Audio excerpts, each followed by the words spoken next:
ñëw nag di wax ci situation entreprise yi nekk Sénégal muy entreprise locaux yi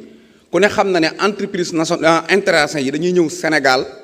ubbi fi entreprise ba noppi di leb FONSIP te loolu vraiment jaaduwut Lat Joor daana wax gandu tabax waaye damay wax ne gandu leb loolu moom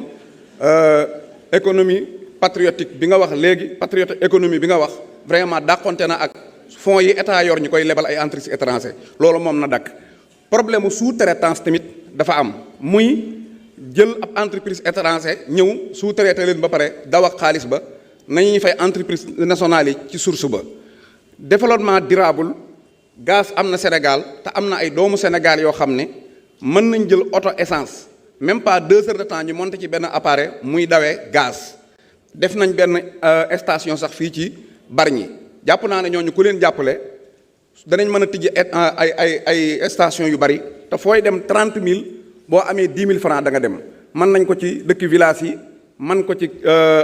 lu mel ne ay courant tamit mën nañ ko ci utiliser vraiment loolu bëggoon naa nga jàppale doomu Sénégal yooyu parce que dinañu dimbali environnement bi bu oto yëpp di dawee gaz parce que gaz bi moo gën a moyen 60 pour cent